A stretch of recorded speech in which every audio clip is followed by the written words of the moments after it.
Good morning. Welcome to this sixth CYSSDE webinar. Today we'll be talking about some examples on pen testing of devices, vulnerability assessments in relation to what we do within CYSSDE. CYSSDE being a European coordination activity that is basically supporting the transposition of some of the policies from Europe and also supporting companies throughout Europe in getting to a level of compliance, either NIS2 or even in this case, we can start considering the Cyber Resilience Act. Today we have our guest speaker from Resillion, Joost van Zand. Before I hand over the word to him, I will just quickly introduce a little bit further about CYSSDE, and in this case also giving a bit of the context about some of the challenges in relation to the devices and in this case device security. So by now probably most of you have heard about CYSSDE. That's also the reason why you're here. So CYSSDE is there as a support action for capacity and capabilities in the Digital Europe program. It's there to support the deployment of the preparedness. And the main thing that we do within CYSSDE is facilitate some funds. We have up to 200,000 euros available as a financial support to actually do pen tests and vulnerability assessments yourselves. So that can be you as an organization that operates activities or that builds products and technologies as a manufacturer, even of manufacturer of so-called products with digital elements. Or it can be you as a cybersecurity services company with expertise in actually doing those pen tests and vulnerability assessments. So in this case, we can offer you up to 200,000 euros if in this case you would be applying for it, which is of course the first step to do. That's the reason why we have these webinars, is to motivate you and also to give you some more background and insights on what those open calls are actually looking for. And over the last 5 sessions, you've heard us going from introductions to how CVEs are developing, on also how some of the regulatory environment is ongoing and basically facilitating or also sometimes challenging pen testers.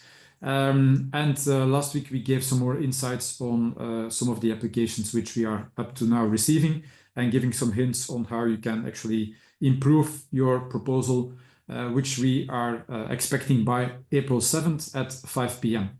So this is of course the major and most important thing that we are doing within CYSSDE is providing you with those funds, the 200,000 euros, and also following up that you are spending those funds in the proper way. So that's basically mentoring and monitoring you to making sure that these activities are happening. But beyond that, and also basically as a result of some of the activities, we're providing you with some ideas in terms of both methodologies and through the experts that we have in-house. We have been building, for instance, this tooling set, which is basically to be found on the tooling.kyssde.eu website. It's a developing platform, work in progress, on tooling catalogs where you can find some of the tools which are being used by some of our best pen testers. And so for you to be able to grow your capabilities in this domain. Who is CYSSDE? So we are a partnership of a number of organizations, both organizations from the member states levels, like in CIBE, for instance, which is the Spanish Cybersecurity Authority, including also the NCC, and then the Romanian Cybersecurity Authority, the NSC. And next to that, we have a couple of technology partners like CEO Toreon and Cyber Ranges.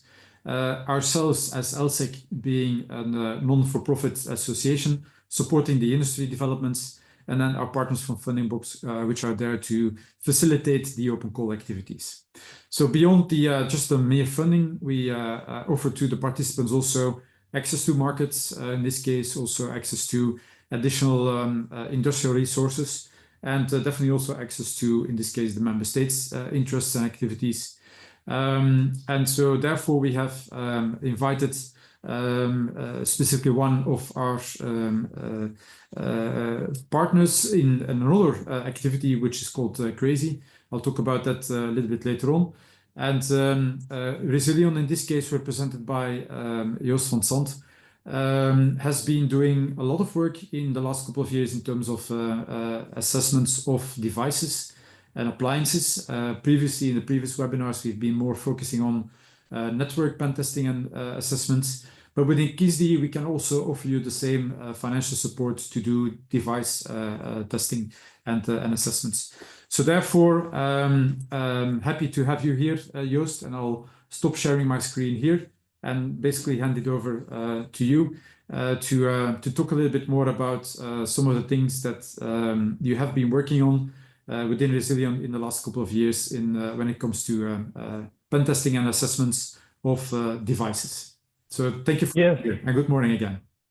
Thank you very much. Thanks for the intro. Well, good day, everyone, and welcome to the webinar presentation about device security testing. So my name is Joost van Zand.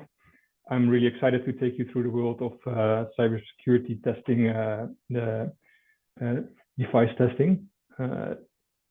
You can see my screen, if I'm correct. Yes, we can. Yeah. I can hear you perfectly, and we can see your screen. Nice. All right.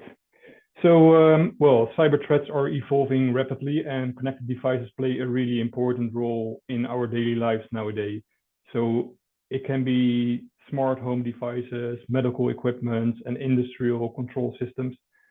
So security on devices is more than important, more than ever.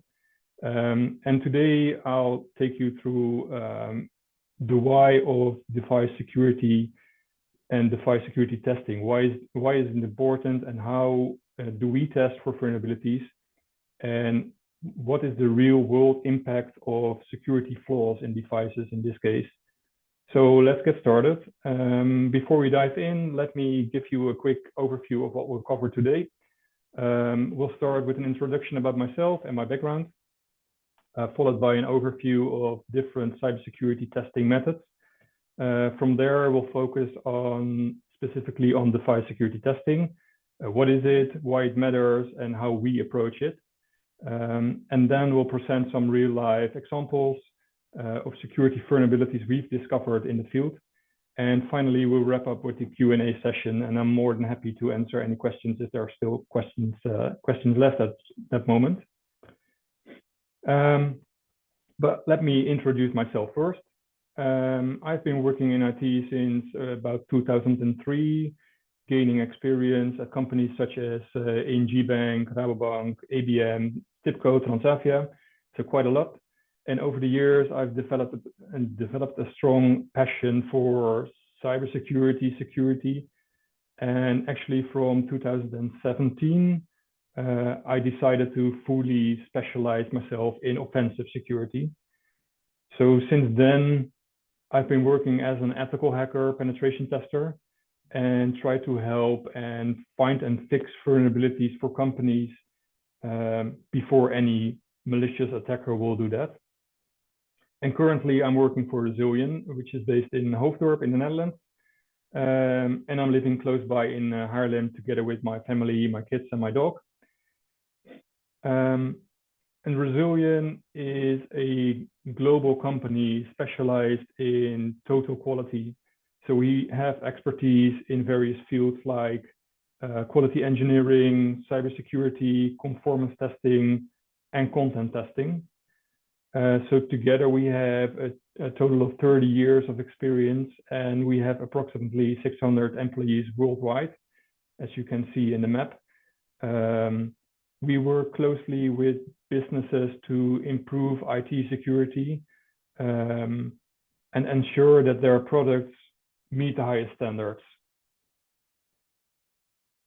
So when we talk about security testing, there are several different approaches we can take. One of the most well-known methods is penetration testing, which involves actually simulating real-world attacks to identify security weaknesses. But on the other end, we have an approach that we call security assessment, where we more systematically analyze a system to determine its overall security posture and meet compliance with industry standards. So a penetration test or a pen test is unauthorized attempt to breach an organization's cybersecurity defenses. The goal is to uncover vulnerabilities before any malicious hacker or attacker will do it. And in this case, we conduct a test based on 3 different levels of access. So we have black box testing, gray box testing, and white box testing, where a black box test, a tester will have no prior knowledge of a system, and he tries to attempt the breach to breach it like an external attacker or an external malicious hacker would normally do it. Where a gray box test, the tester will be provided with some information. So they will get API documentation, limited credentials, and they simulate it more in the way an insider threat or actor would do it. As an attacker is already in the system, so we already breached part of the system. And then there's a white box test, which is mostly not part of a penetration test, but more like more of a security assessment. But a white box test, in that case, a tester will have full access to the system, so they are provided with the source code, the design of the documentation, and all the internal networks. So on the other hand, we have the security assessment. So while the penetration tests focus more on finding exploitable vulnerabilities, the security assessment is broader and more systematic. So the goal is here to evaluate the system against security standards and best practices. So we look at configuration settings, like authentication mechanisms, access controls, and compliance with regulations. And in this case, black box test is less part of a security assessment, where it is in penetration testing. So while the traditional cybersecurity testing focuses on software and IT networks, the device security testing is different. It involves assessing the security of physical devices and embedded systems and IoT products. So these devices normally combine the hardware, the firmware, the cloud connectivity, and maybe mobile applications, and they all need to be tested to ensure the security, of course. So this is device security testing. It is usually performed when a customer wants to evaluate a purchased device with a limited budget. While on the other hand, security assessments are often conducted when a manufacturer or a reseller must comply the regulations, like the Radio Equipment Directive or the UK PSTI, the US Cyber Trust Mark, or the CRA, the Cyber Resilience Act, which is a EU regulation, and that one is still in development. So what is the definition of a device? Well, devices come in many forms, as you can see here. So when we think about cybersecurity, we often focus on computers and servers, but in reality, many devices have embedded systems with more complex functionality.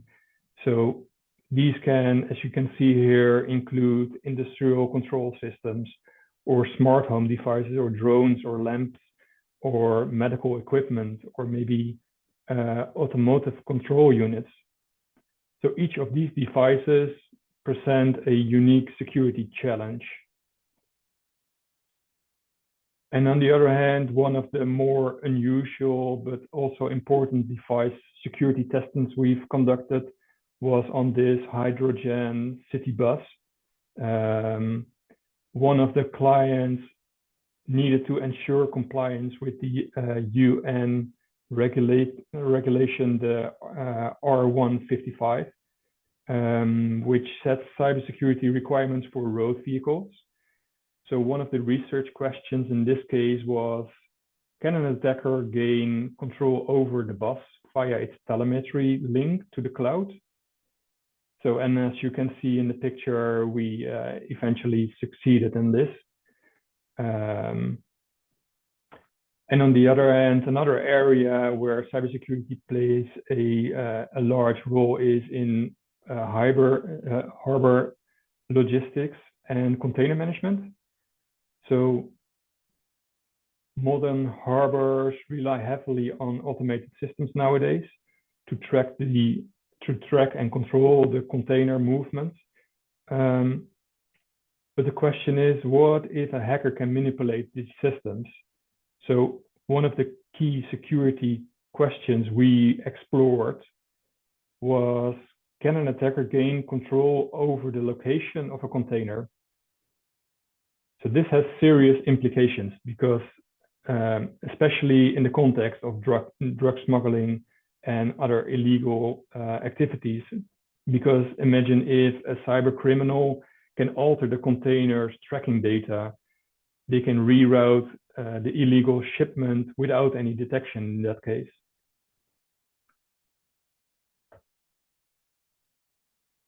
So the question is device security testing now any different from IT testing?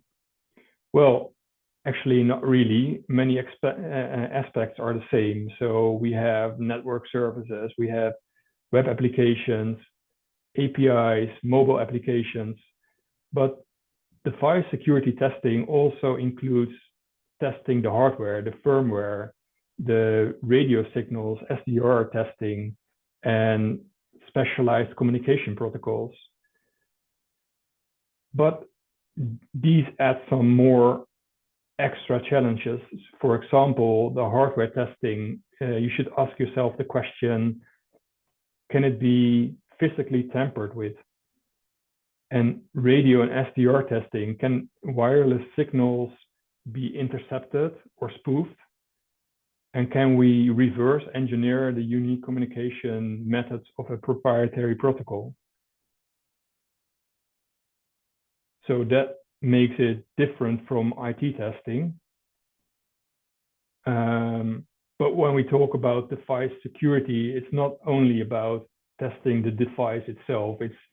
The device is most of the times part of a larger ecosystem with multiple attack surfaces. So for example, it might have interfaces like a web interface, an API, a local admin panel, but also hardware and firmware, like embedded software and physical components.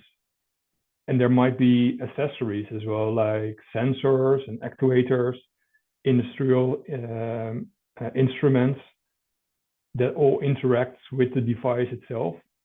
And you might have a cloud connection to infrastructure on an IaaS or PaaS environment, or maybe other cloud-hosted applications like a remote management dashboard or telemetry or a backend service. And there might also be a mobile application involved with companion apps that control and interact with the device. So it's much more than only the device itself. So why is device testing important? Well, like I said, the risk of insecure devices is enormous nowadays. Here we have a recent example of the 1111 botnet, which hijacked in the end over 80,000 IoT devices to launch in the end a large-scale cyber attack. So this shows that vulnerable devices can this shows how vulnerable devices can be if they are not properly secured. And on the other hand, an example when a device with a weak security control can become an entry point for a hacker. As we saw in January of this year, this example, a critical backdoor in a medical device, which allowed an attacker to manipulate and disable them, which of course is a high risk, and it puts lives at risk as well. And here we have another example about a manufacturer that does not provide security updates for all the devices. So this leaves thousands of devices vulnerable in the end to attacks, as we saw here in November 2024. And this is a really good example of a manufacturer saying, we don't support this anymore, but so buy a new version instead of patching it. So this is why governments all over the world are introducing more stricter regulations and enforcing security in connected devices. So manufacturers must now follow standards such as the Cyber Resilience Act, the CRA, and the UK PSTI. But securing devices is not easy. Devices are often located in a harsh environment where physical security cannot be guaranteed. And additionally, devices must be easy to use in the end, while still maintaining strong security controls. So devices often operate in a hostile environment where physical security cannot be guaranteed. The device will store sensitive data, but the end user is often responsible for managing its security without having the expert knowledge in that case.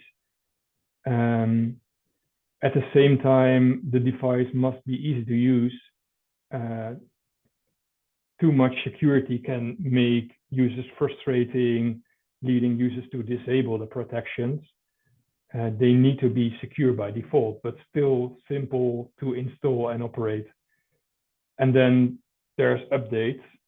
So updates are critical for security, but really risky because a remote update to a device can break its functionality. And who in the end ensures that the update will happen? Is it the manufacturer or is it the end user? So who's going to pay for all of this as well? And security is not always a priority in R&D. So many products are designed first and security is only considered later. So the question I always hear is, was security even a requirement? That's a question during development, which you often hear. So manufacturers face cost decisions. Should they invest in a secure SOC, so a system on a chip with a secure boot functionality, or should they go for a cheaper option and cutting costs, which can mean weaker security, of course. And then there's also performance. Devices often have limited processing power already, and adding security features can slow them down. So I'd like to tell you now about the testing approaches we often use. So how do we approach device security testing? Well, it starts with the potential attack factors based on the attacker's level of access. So they can have physical access from the internet, or local network access. And if they have physical access, the question is, can an attacker gain access to sensitive data via one of the debug interfaces, for example, or the direct flash memory by desoldering and resoldering it again? And are there any maintenance ports like the USB port or the HDMI port? And can software be modified where if an attacker might have access from the internet, can an attacker exploit vulnerabilities in the exposed network services or the cloud infrastructure to attack the device from that perspective? And on the other hand, if you have local network access, can we access data through the exposed services or intercept and manipulate the communication while we're on a local network? So what we normally do is starting by identifying all the key components of the device. So we start identifying the main components. We try to understand the general layout of the printed circuit board, the PCB. And then we try to identify the SoC, the system on a chip, which is most of the time the main component. We try to locate the flash memory on flash memory chip and see if we can find any specification about this flash memory chip. We check for interfaces, like I said, the USB interface, HDMI interface. Maybe there's a serial connection interface as well. We try to identify the numbers that are written on the integrated circuits and try to find as many information as we can, like the detailed technical information in data sheets, which we can normally find online. But on the other hand, sometimes the identification numbers on the integrated circuits are deliberately removed to hinder us from reverse engineering. So it might be harder sometimes, but we try to get as much information as possible before we start and identify all the components on the PCB board. And from there, we try to find and locate the so-called debug interfaces, if there are. This might be a JTAG interface or a serial wire debugging interface, the SWD. So these JTAG and SWD interfaces are used for the system on a chip debugging. It provides you, if it's exposed, provides you access to the processor. And that, of course, is a high security risk because it allows you to get full control over the SoC, to get direct RAM and flash memory access, and we can bypass security checks in this case. But manufacturers can disable these interfaces in both the hardware and the software. But there's more. We can try to find the UART interface, which is the serial console interface. If this one is exposed, it can provide access to the system's components, such as the bootloader, the boot log messages, and even the operating system console. So it might, in that case, reveal if a password is enabled on the system, and it could potentially provide you OS level, operating system level access to the system. And this debug interface can, by the way, be disabled both via the hardware or the software to prevent unauthorized access and secure the device further. But if we're lucky, as you can see here in the picture, we can get access to the UART interface, which involves a lot of wires, by the way. And one of the other techniques we sometimes use is, like I already said, desoldering the flash memory chips from the circuit board, as you see here in the picture as well. And that provides us direct access to the stored data. So this allows us to extract the sensitive information from the chips, such as the encryption keys and the modification. We can modify the firmware, for example. So by removing the chip, we can manipulate the device's functionality and gain control over data. But most of the time, we just extract data from the memory chip, and only the resoldering of the flash memory chip is done when we have modified the firmware to bypass something, for example. Then we put it back on the PCB board.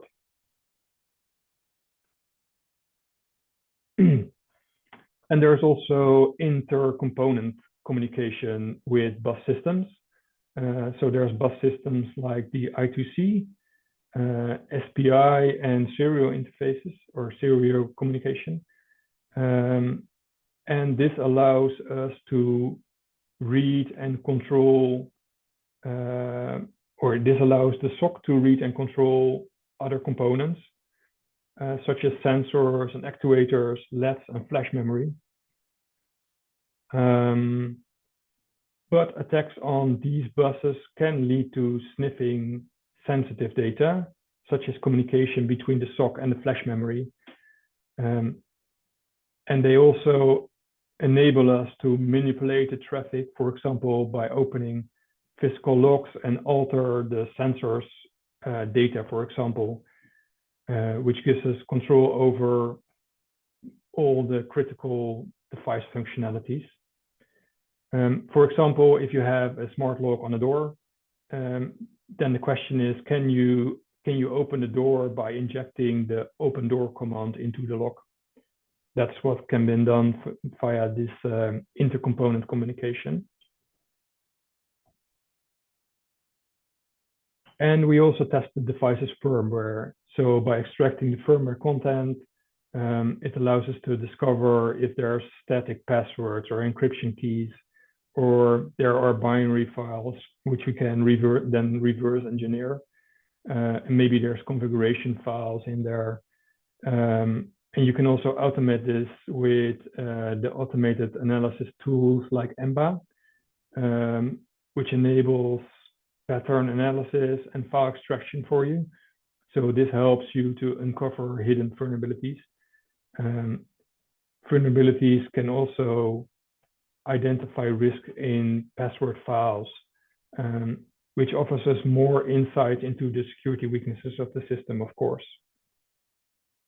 A link to these tools is provided here in the slide as well. And Binwalk is another example of one of these tools. And we analyze the radio signals as well. So the software-defined radio, the SDR, allows for reverse engineering of radio signals, including frequency analysis and modulation techniques like FSK, PSK, etc. So with SDR, we can decode bit streams and exploit vulnerabilities through different attacks, including intercepting unencrypted communication, replaying signals, spoofing and injecting malicious messages into the communication channels, for which we use different tools as well, which you see here in the slide, and different equipment as well, by the way. And on the other hand, there's the web application part. So here we use tools like Burp Suite, Postman, which you might know from regular web application penetration tests. So these are often used to test web interfaces, APIs, mobile applications. And for this, we also use, of course, the OWASP top 10 standards, the OWASP ASVS, so the application security verification standard. And on the other hand, MAS VS, so that's the one for mobile application security. And frameworks like the MITRE ATT&CK framework are used for web application testing as well. So in that case, it's not much different from a normal web application test if a web interface exists. And network services will be tested as well. So this involves identifying active services, followed by, most of the time, automated vulnerability scanning to detect the common vulnerabilities, the common weaknesses. But we do a lot of manual verification as well to ensure that the more complex issues are not missed.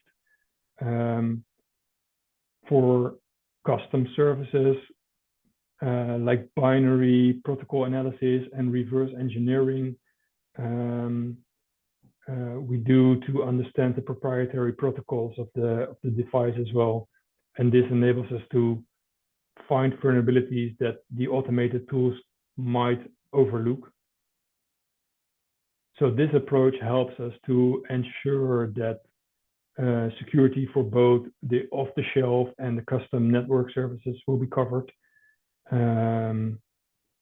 because if we have the firmware, it's usually easier to reverse engineer the protocols, as we already have the binaries to look into.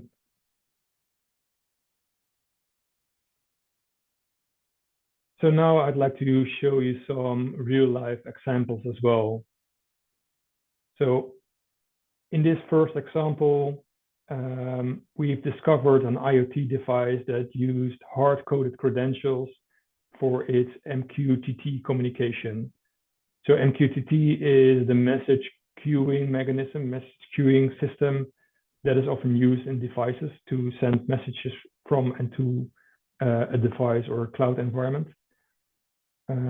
So this means that any attacker who obtained the credentials could take control over all the devices worldwide in this case, because they're all connected to the same MQTT environment.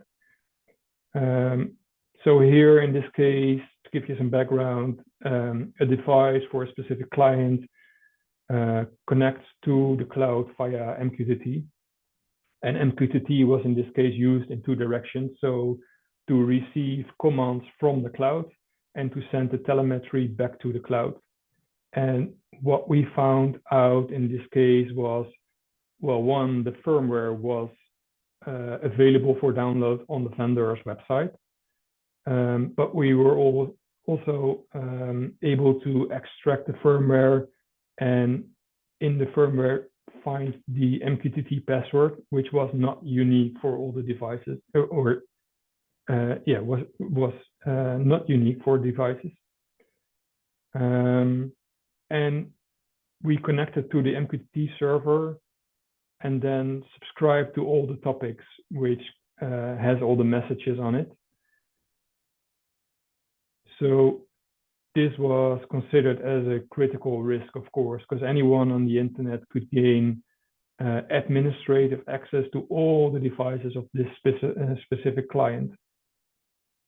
So this means we came to the recommendations to encrypt all the firmware files, of course, and use unique passwords and keys for each and every device, and store the passwords and keys in write-once memory during the manufacturing, and assign strict permissions to the MQTT queues for each and every device. And a second example was about a security camera system, which we tested, which had a default password of 6 digits and it lacked encryption. So within 10 minutes, we cracked the admin password and gained full control over the system. So here the background is that a specific client requested us to do a security test on their CCTV camera devices, or actually the CCTV recorder device. They asked us to brute force it and to brute force the login password because they actually forgot it. And the device was managed via a C++ desktop application, which was using a proprietary protocol. So what we found out in this case was that the device manual already revealed the structure of the password and the user. So the admin user we found out was admin, which is easy. And then it has a password of 6 digits. So that was already written in the manual. The connection between the client and the recorder was over an unencrypted channel. So we could listen and read all the traffic over the channel. And we could reverse engineer the protocol and then create a Python script to send all the login requests and then start brute forcing the password. So this became a high-risk classification vulnerability. And we cracked the admin password of 6 digits within 10 minutes. And then we gained admin access and we found 6 other users were configured on the system. So in the end, we cracked the passwords of all the other users within 30 minutes,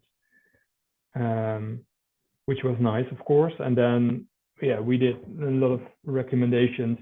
One of the most important ones is to use TLS encryption on all the network communication and implement a logout policy for the login mechanism. And of course, require them to use a strong password instead of that 6-digit password, because that was quite easy to crack, as you saw.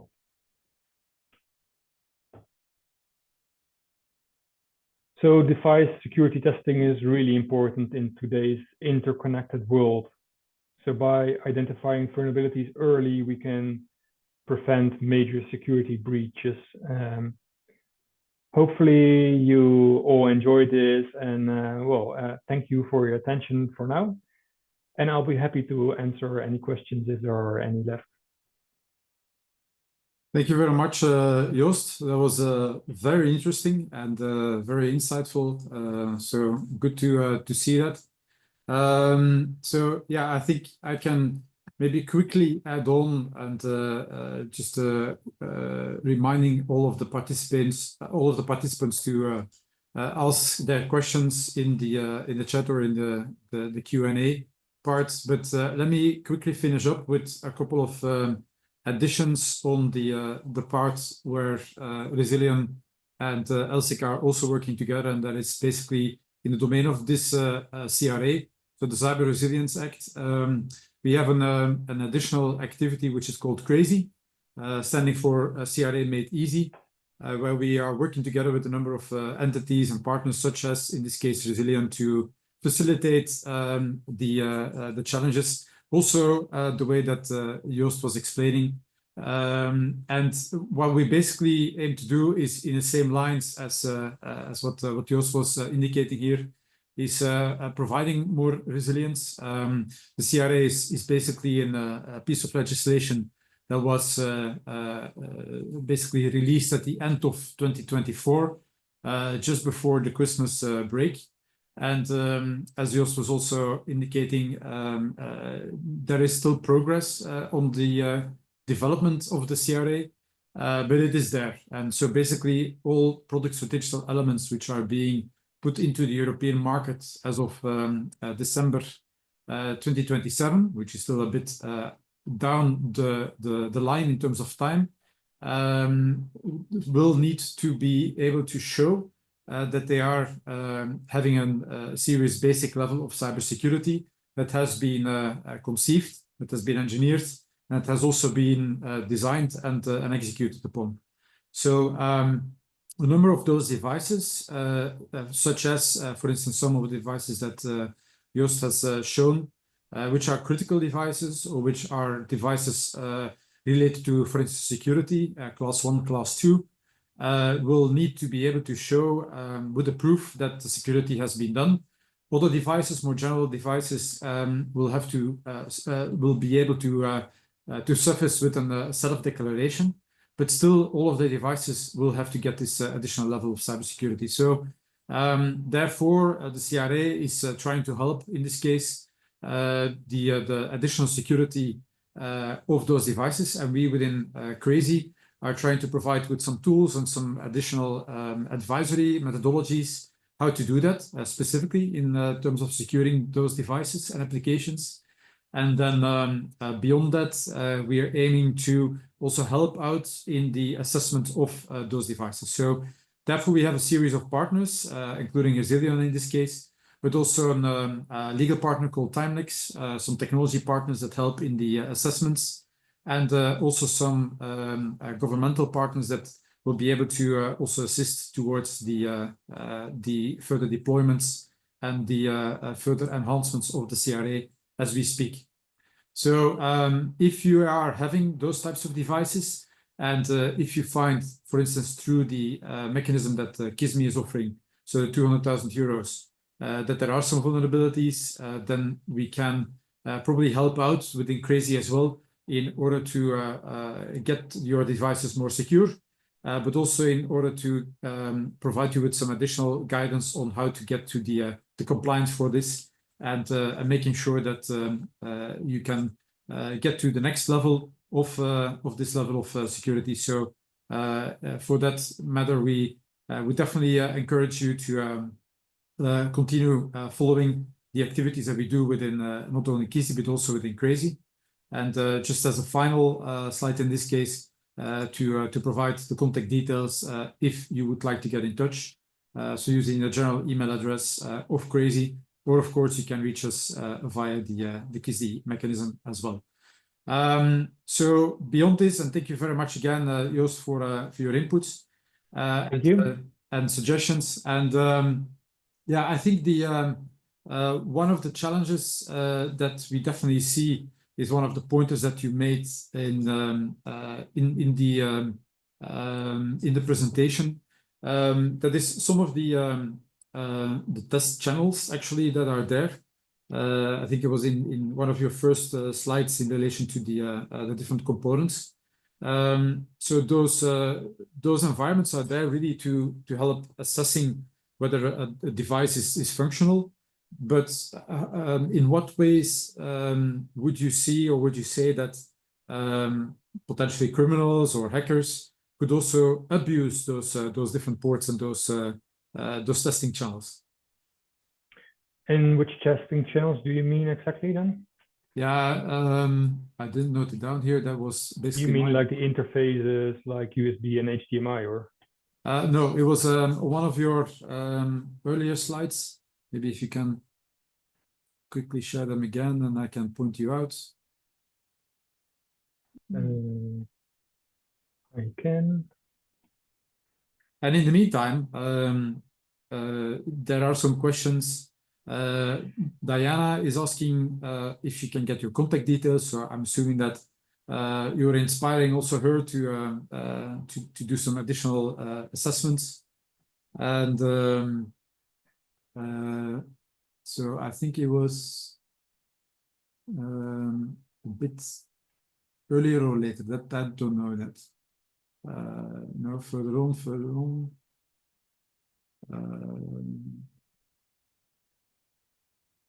No, that was earlier, likely. Sorry about that.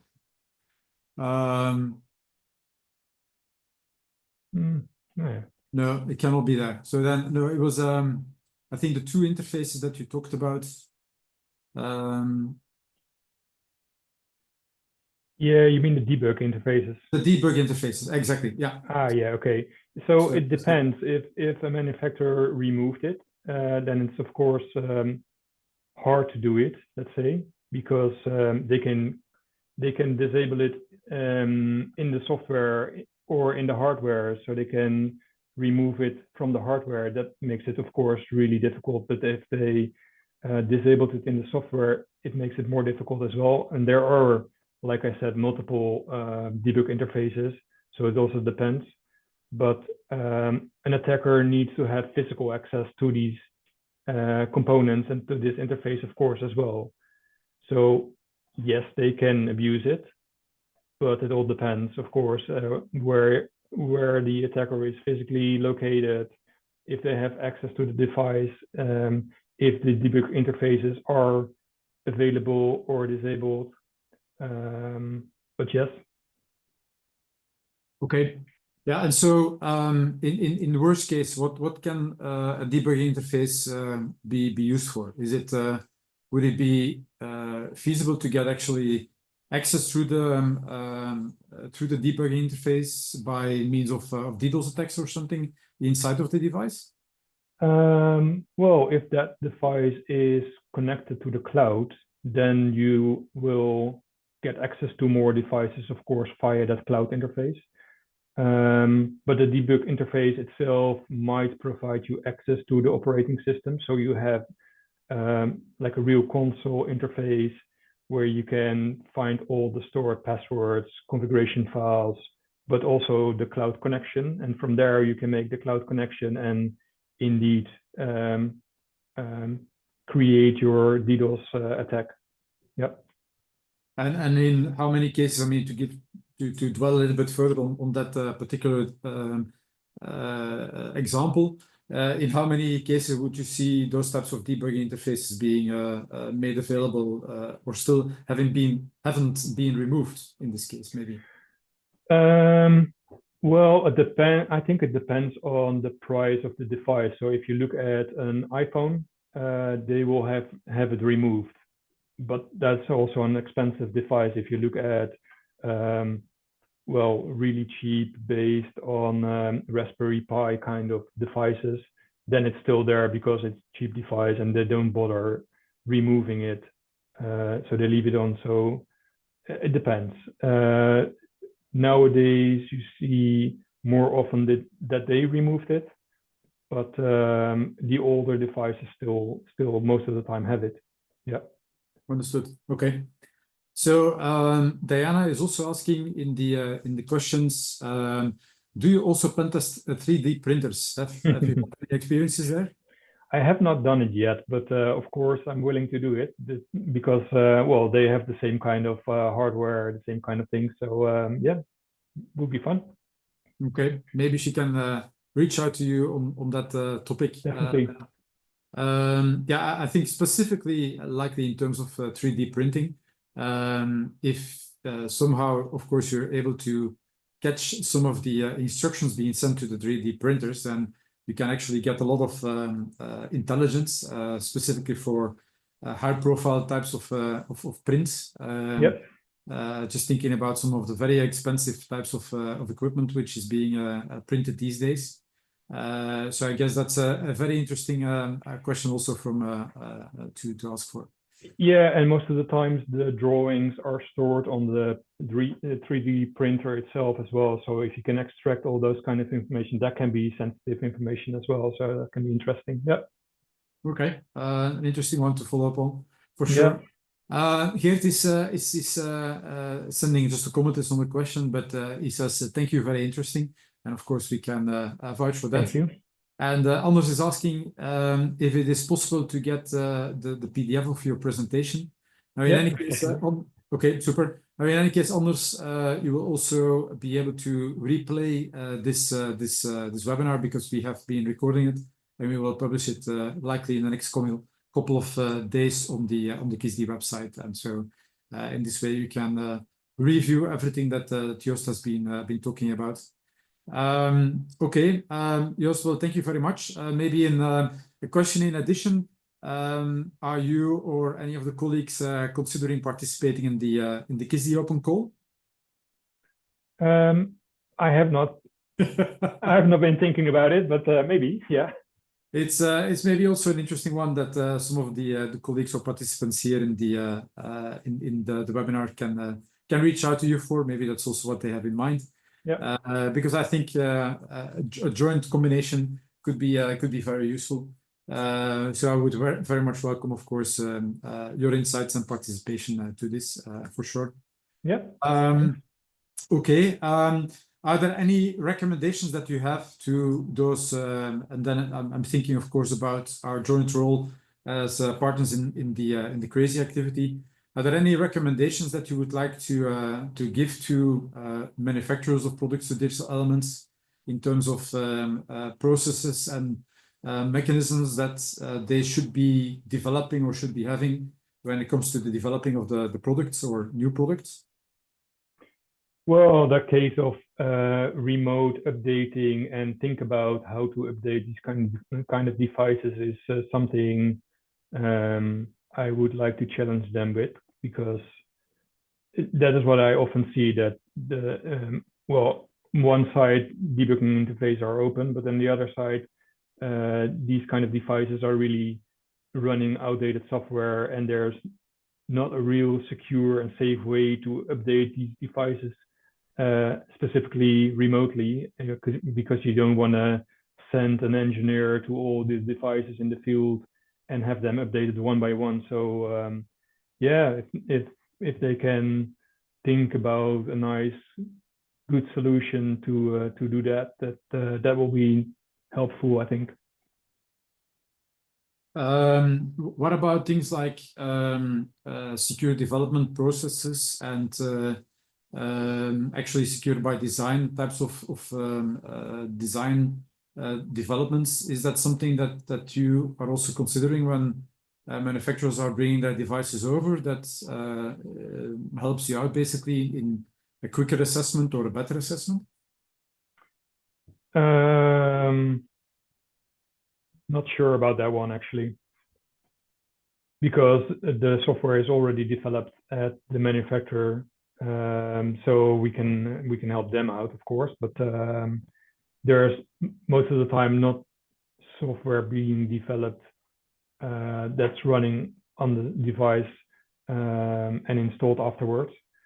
But if there is, yes. Okay. Well, I'd say I don't see any further questions here, so I'll suggest that we just round it up here, and that means that I would like to thank you once more for your presence here and insights. And I hope to be able to see you again, definitely from the crazy perspective, but certainly also to see you participate in the CYSSDE open call. So yeah. Thank you very much, Joost, and yes, thank you very much. And we'll see each other again soon. And thank you also to all participants for joining in this week's CYSSDE webinar. So next week we'll probably have another CYSSDE webinar. We are still waiting for the final confirmation for the one for next week.